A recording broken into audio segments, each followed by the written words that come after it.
Hello friends, आज मैं आपको एवरेज के कुछ और नए क्वेश्चंस के बारे में बताऊंगी। जैसे कि आप लोग मेरी पहली वीडियो में देख चुके हैं कि एवरेज के मैंने दो क्वेश्चंस वहाँ पर बताए थे आपको पिछली वीडियो में। तो आज मैं एवरेज के कुछ नए क्वेश्चंस के बारे में आपको बताऊंगी, तो जो अक्सर एग्जाम में पूछे जाते हैं। तो चलिए शुरू करते हैं। देख रहे हैं आप कि 25th A plus 25th B equal to 2000 हो, तो ए और बी का एवरेज क्या होगा, ए और बी के बीच में कितना एवरेज होगा।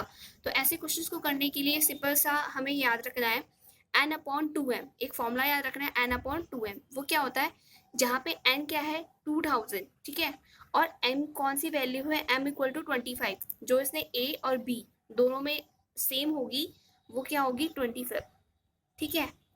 अब इसको डायरेक्ट लगा दीजिए फॉर्मूले में, 2000 अपॉन 2 इंटू 25, काटिए, बचे जाओ 40। That means answer is 40। यानी कि ए और बी का एवरेज क्या होगा 40 होगा। ए और बी के बीच में जो एवरेज होगा वो 40 होगा। ठीक ठीक है। तो बहुत ही आसान क्वेश्चन था इसे सॉल्व करना। अब है 100 विद्यार्थियों द्वारा प्राप्त अंकों का औसत। सेकंड क्वेश्चन है 100 विद्यार्थियों द्वारा 100 स्टूडेंट्स द्वारा जो मिले हैं मार्क्स मिले हैं, उनका एवरेज कितना है 60, ठीक है।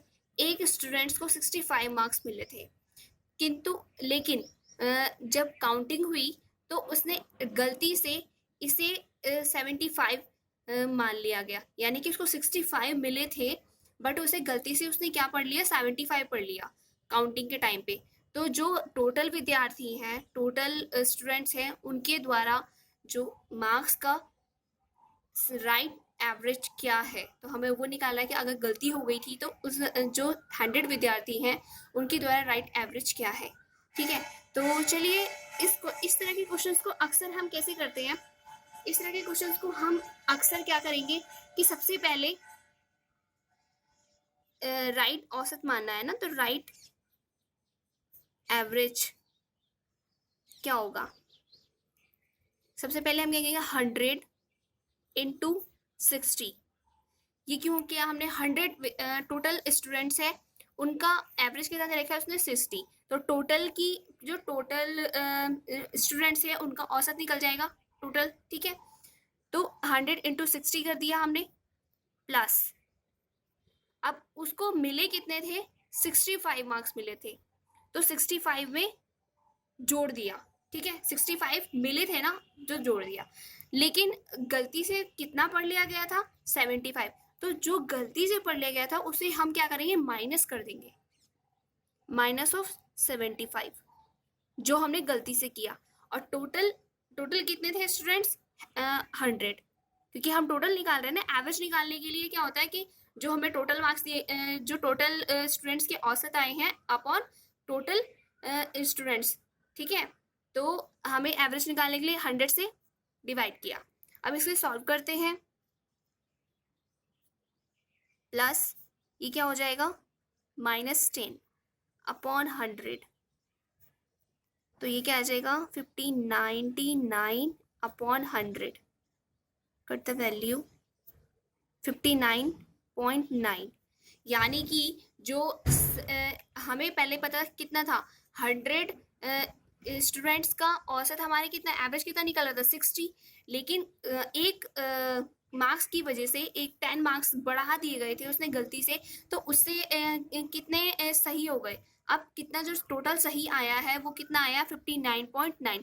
यानी कि जो 100 स्टूडेंट्स का जो एवरेज था वो सही एवरेज क्या था 59.9, ठीक है। That is the answer.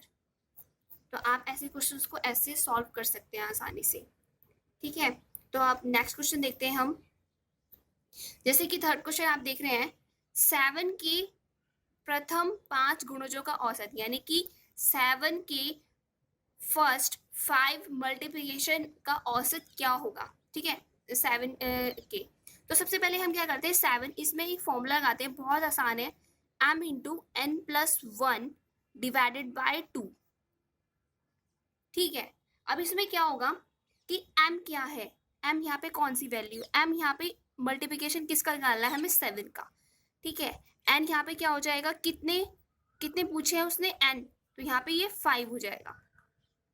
तो put the value 7 into 5 plus 1 divided by 2, 7 into 6 upon 2 cut 21, यानी कि 7 के 5 जो मल्टीप्लिकेशन है उनका एवरेज कितना निकलेगा, 21। ठीक है, बहुत ही आसान था। एवरेज के कुछ इस टाइप के क्वेश्चंस अक्सर पूछ ले जाते हैं एग्जाम में निकालने, तो बहुत ही आसान होता है इनको निकालना। तो अगर आपको मेरा वीडियो पसंद आया होगा तो please like share and subscribe कर दीजिएगा। Thank you.